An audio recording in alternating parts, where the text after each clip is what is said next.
You are behind. You off for 7 years.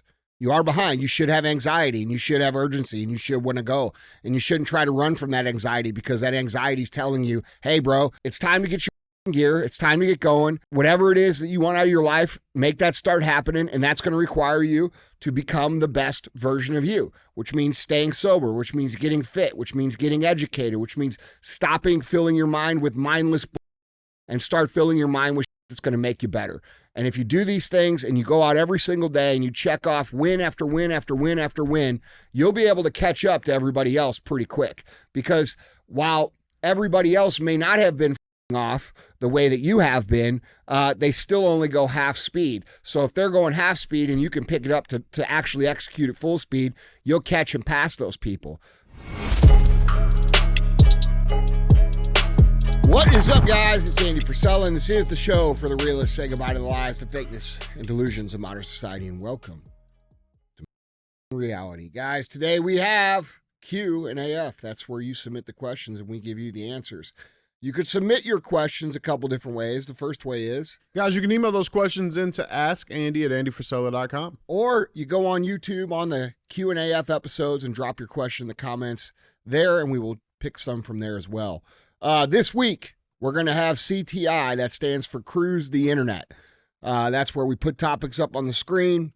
We talk about what's going on. We speculate on what's true. We speculate on what's not true. And then we talk about how we, the people, need to solve these problems going on in society. Later on in the week, we're going to have some real talk. Real talk is 5 to 20 minutes of me just giving you some real talk.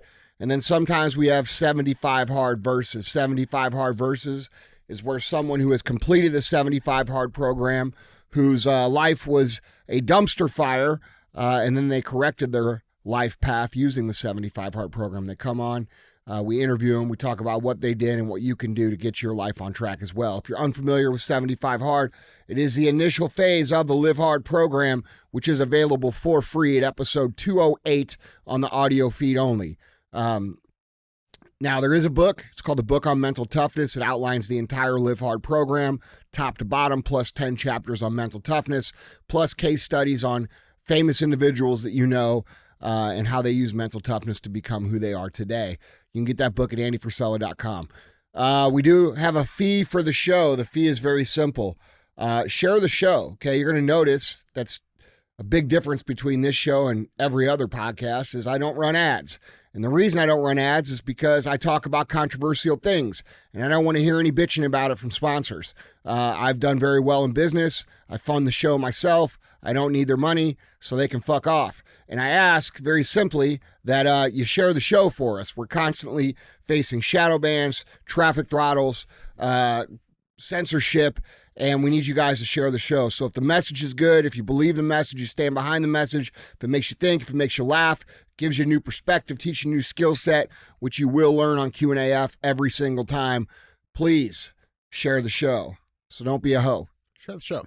All right. What's up going on, man? What's up, dude? Happy Monday. Yeah. It's gonna be a good week. Yeah. We got a special guest coming back on this week. Yeah. 2.0. Yeah, I'm excited. Yeah, that's gonna be a good show. Yeah. A lot of good things, man. Everything's good. Yeah. Everything's good. Cool. Anything new with you? Nope. Like the hat? Oh, yeah? You like that? I like the hat. Yeah, I like it too. That's why I'm wearing it. Yeah, it's giving like some Tom Hanks. I'm the captain now. Mm-hmm. Yeah. Yep. Somebody told me I look like that guy. I don't think they did. Yeah, they did. They told me that. Who told you that? The guys out there.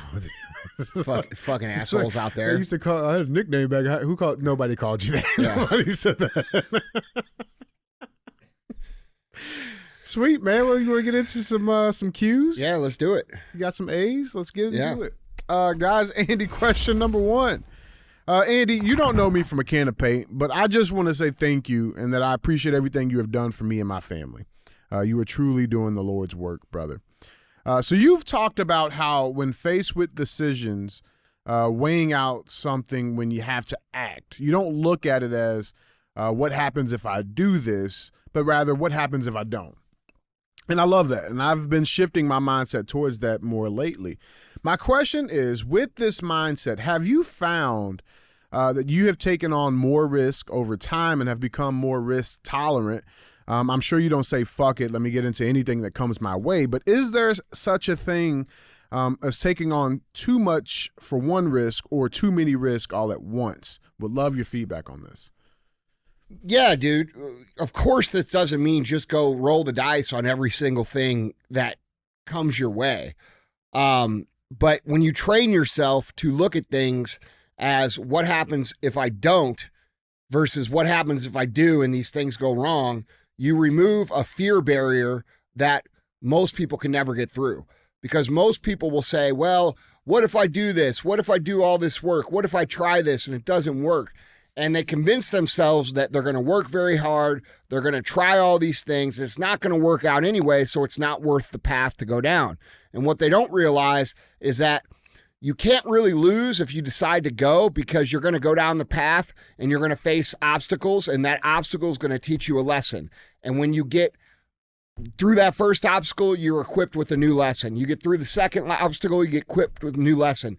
Third, fourth, fifth, sixth, seventh, eighth, ninth, 10th, you start to get all these lessons and you accumulate new skill sets, which allow you to escalate the path much more effectively.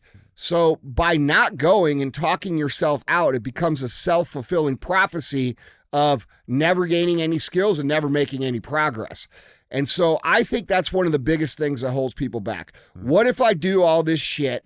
What if I sacrifice all this effort, time, energy, money yeah, into this project or into this career, into this business or into this organization that I'm trying to build, and it doesn't work out? And so they don't go.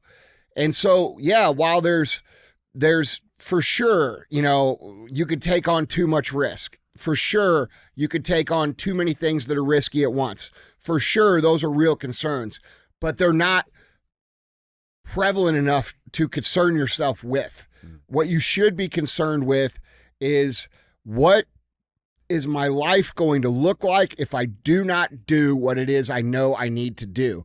And the answer is going to be frustration, disappointment, regret, and bitterness over the course of your life. So you have to understand, if you don't go do what it is that you know you're supposed to do, and you don't become what it is you know you can become, eventually you're going to come to a point in life where you're pissed off and you won't have the time back to go back and redo it.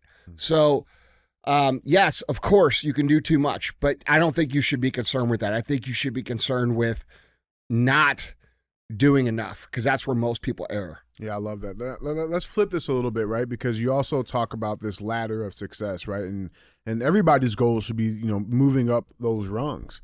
Is it easier or harder for you to say no now than it was, say, 20 years ago, 25 years ago? In terms of when it comes to these decisions or offerings or opportunities, is it easier or harder now to say no to things than it was 20 years ago? Well, it's easier because, one, I can identify the opportunities as if they're going to work or not work a lot more effectively. Two, I have less time for opportunities. So if they don't have an equal upside to what I'm already doing, I can't say yes. It doesn't make sense mathematically. Yeah. So yes, it's easier to say no now because I have limited time, limited energy, limited resources because what I have going on.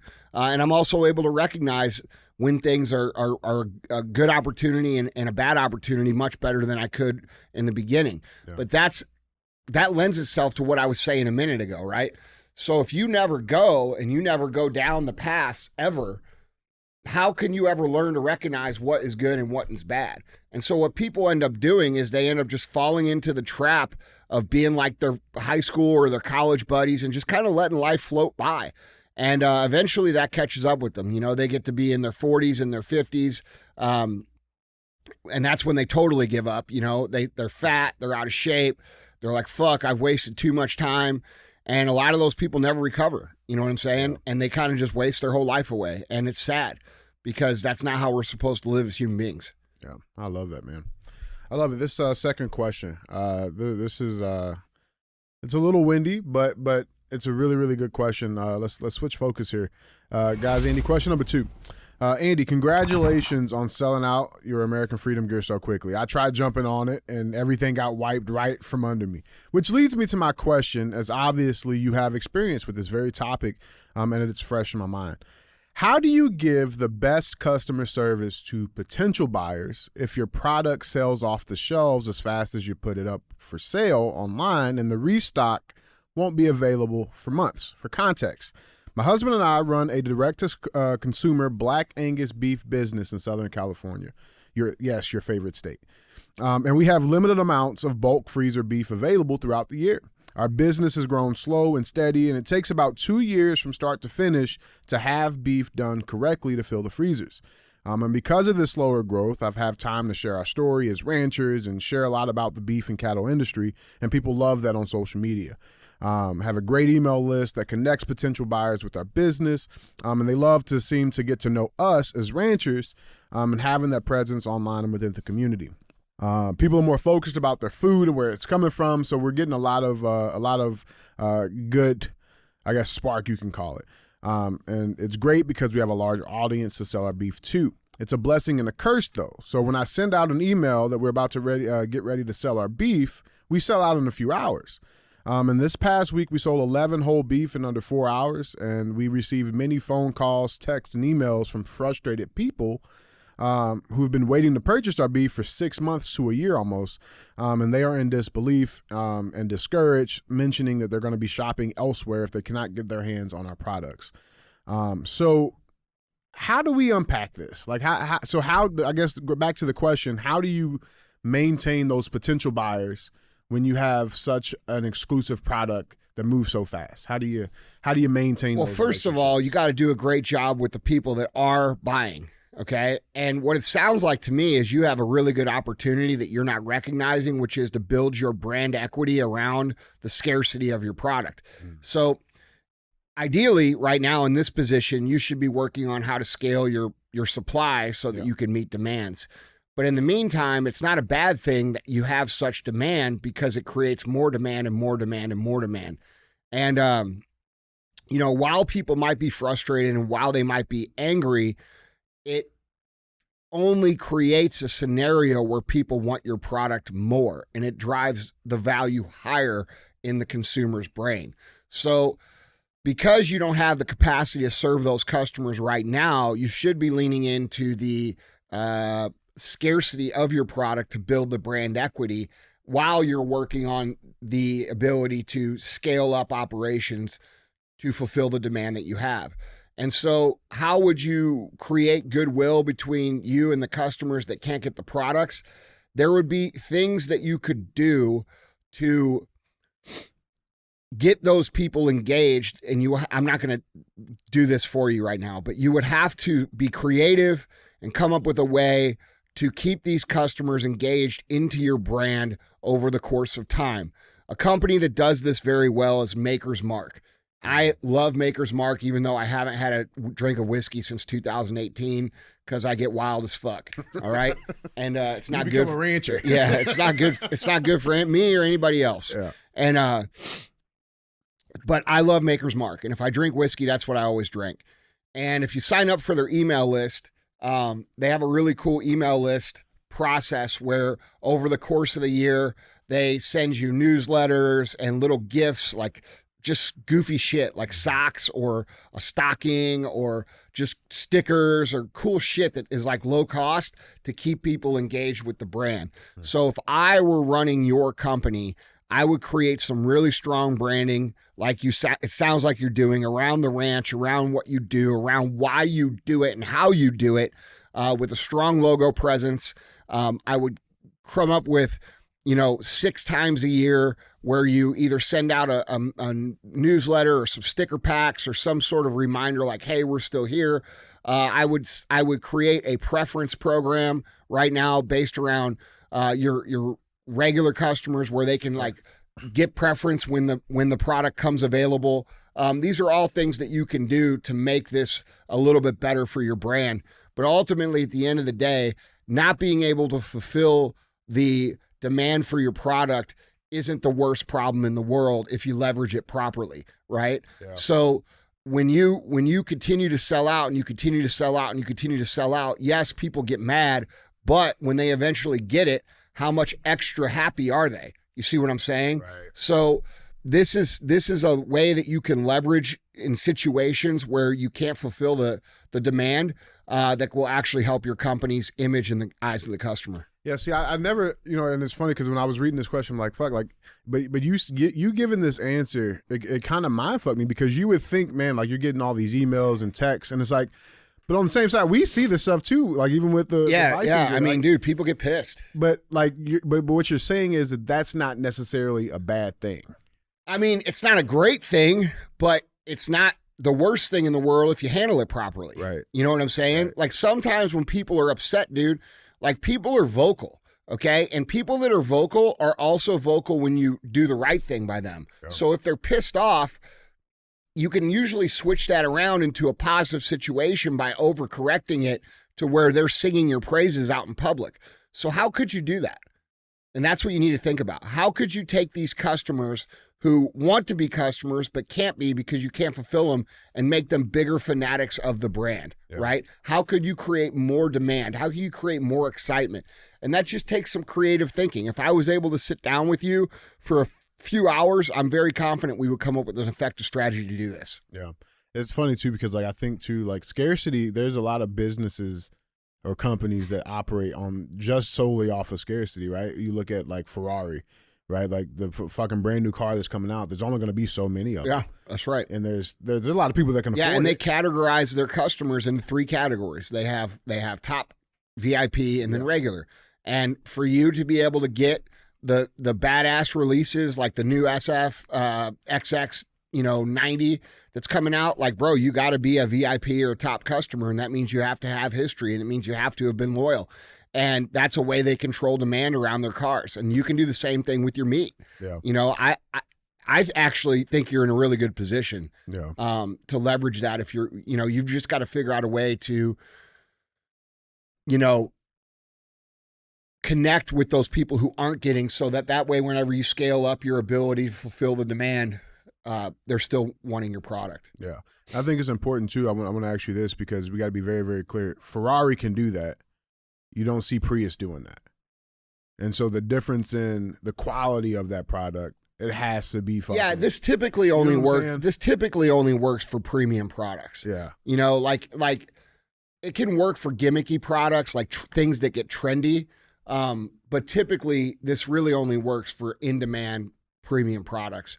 There's things in history that I can think of, like fucking Beanie Babies, like these little stuffed animals people used to collect and shit that were like bullshit, right? But people will get fanatical, and there's always cases like that where but still, dude, that's limited release shit. You know what I mean? And anytime you have limited release shit, it's an opportunity to create scarcity demand. Yeah, I love that. And that's something that we go more in depth on in Arte Syndicate too. If you're looking for like more in-depth information on things like that, Arte Syndicate is something that you guys should look at. It's artesyndicate.com. I love it. Let's get to our third and final question, guys. Andy, question number 3. Dear Andy, I'm a 27-year-old that has basically fucked off their entire life with drugs and partying. Last year, I had some near-death experiences and have completely changed my life since then with working out and eating healthy and staying sober. My question to you is, what advice do you have to someone that has the anxiety of starting too late? I know this is a sunk cost fallacy in a way, and I still show up to the fight every day. I'm in the best place mentally and physically, but I still find myself with the anxiety that I am behind. I feel like I know the answer, but would really like to hear it from you. You are behind. You are behind. You fucked off for 7 years. You are behind. You should have anxiety, and you should have urgency, and you should want to go. And you shouldn't try to run from that anxiety, because that anxiety is telling you, hey, bro, it's time to get your ass in gear. So yeah, you are behind because you fucked off. Happy that you recognize that. I'd stay sober. I'd get your ass in shape, and I'd get focused. Otherwise, by the time you're 40, you're going to be broke as fuck working at Wendy's. So that's the truth. And that anxiety that you feel is a great driver for ambition, success, and creation. And so many people want to eliminate every single feeling that's uncomfortable and every single feeling that, that they don't want to live with, and they ignore the fact that these things are trying to tell them something. We live in a totally pussified society where every single motherfucker wants to be in Zen state all the time. Well, I'm going to tell you what, bro. These Zen state motherfuckers don't create anything. They don't build anything. They don't become anything. And eventually they have to come to terms with they fucked off their whole lives. You're lucky that you've only fucked off till you're 27. And a lot of people will say, oh, well, it's not too late. It's not too late. It's not too late, but you are behind. Okay? So it's time to get your ass in gear. It's time to get going. It's time to make whatever it is that you want out of your life, make that start happening. And that's going to require you to become the best version of you, which means staying sober, which means getting fit, which means getting educated, which means stopping filling your mind with mindless bullshit and start filling your mind with shit that's going to make you better. And if you do these things and you go out every single day and you check off win after win after win after win, you'll be able to catch up to everybody else pretty quick. Because while everybody else may not have been off the way that you have been, they still only go half speed. So if they're going half speed and you can pick it up to actually execute at full speed, you'll catch and pass those people. But you should have anxiety. You are behind and you need to get your shit together. That's what I would say. I love it. Yeah. Let's do it one more. Yeah, guys, Andy, question number 4. Yeah. Hi, Andy. I'm a 24-year-old who recently joined my family business 1 year ago.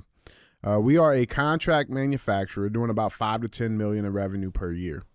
The company has been around for 40 years. 5 to 10 million. That's a pretty big disparity. Is it 5 or is it 10? It's like double the amount. It's like 7? Yeah. I'm doing 1 to 50 million a year. Yeah, I don't know. COVID, bro. I mean, Bidenomics. I don't know. But growing up, I worked in the business from the age of 12 to 18.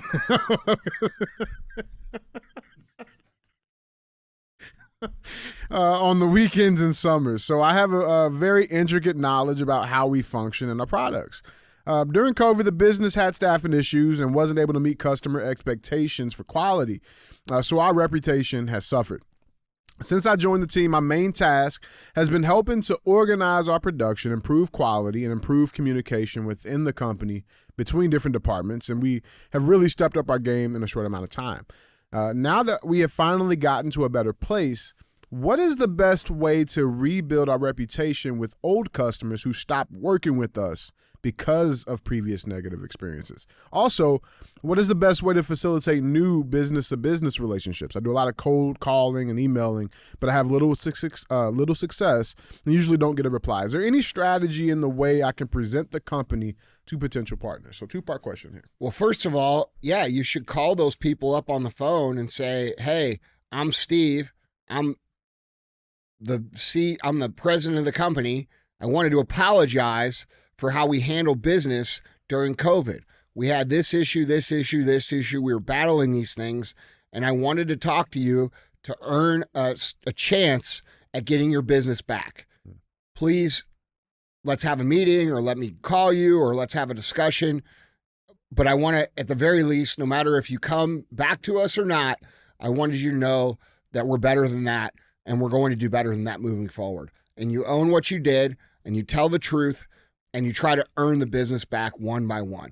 There's no fucking big, there's no one big move you can make to correct that. You have to correct those relationships one by one by one. It takes effort. It takes authenticity. And unless you're willing to call these people and genuinely own and apologize, I wouldn't even do it. Because if you do it half-assed, they're going to think even worse of you. So that's the first thing. The second thing is that typically B2B business is referral business. So what that means is, however you're servicing your other B2B customers, you're going to need to do so in a way that completely exceeds their expectations, so that the service is so good, whatever it is. What did he say he did? Did he even say? Contract manufacturer. Okay. That you do such a great job with those companies that they are willing to either talk about you or share a story or do a testimonial about you to help your business. So stories sell, bro. And the best stories that sell, that bring business, are stories of exceeding expectation and going the extra mile and doing things that a company typically wouldn't do. And if you're not willing to do those things, you're going to lose to someone who is. So that would be my answer on those things. make sure that you call those people, get them on the phone. Don't just send them some mass email. Don't send them some mass text. Don't send them some mass mailer. This is how a lot of people fuck this up, dude. I bought my first Rolls Royce in 2014, and they sent me a pre-printed thank you card with a fucking signature stamp on it. And it was a $450,000 car, all right? And had they not sent the postcard, I wouldn't have thought anything. I was just like, cool, I got a Rolls, right? But because they sent a postcard to me and it was such a like, we don't give a thing, it actually made me angry.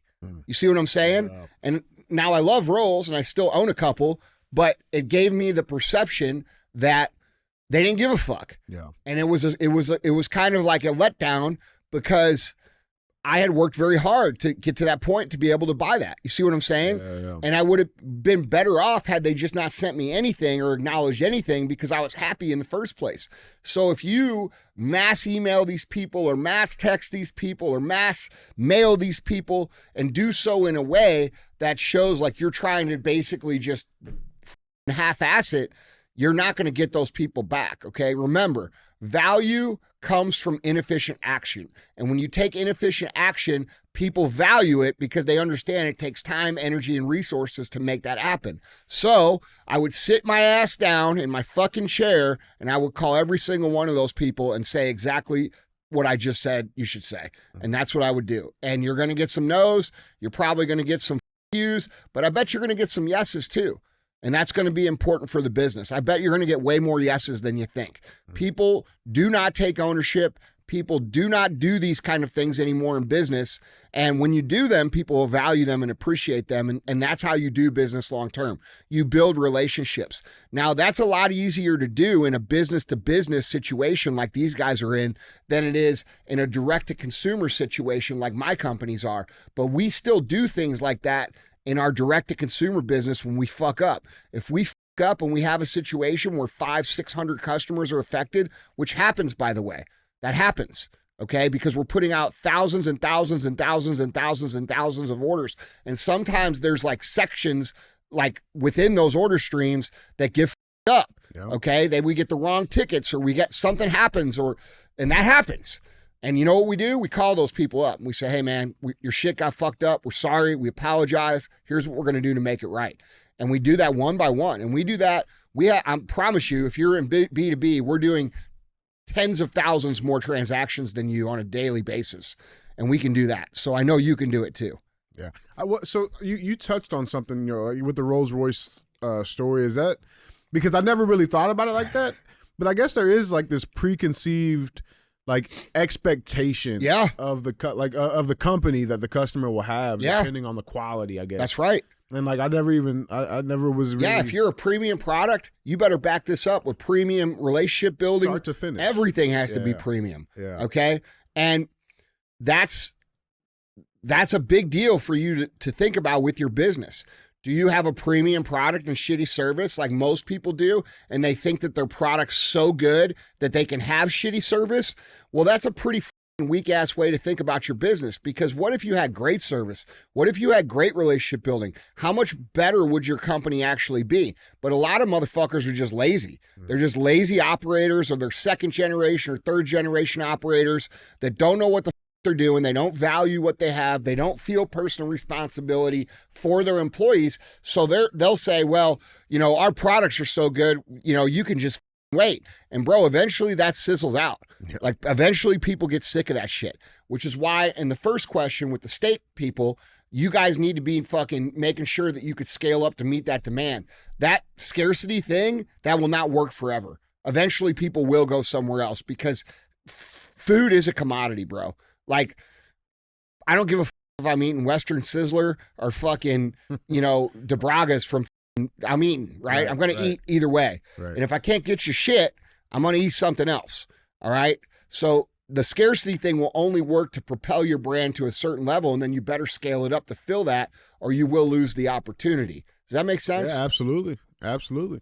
Let me ask you this too on the B2B side, because I feel like every single city has that group, right? Of like the entrepreneur business groups, right? Like all the guys that go to the same bar together, they all know each other's business and what companies they run. Mm-hmm. Is this something that I mean, would that be a recommendation too? Like maybe try to get into those fucking patio bars? Well, it's always good when people know who you are, Yeah. because their friends might need a contract manufacturer, somebody they know.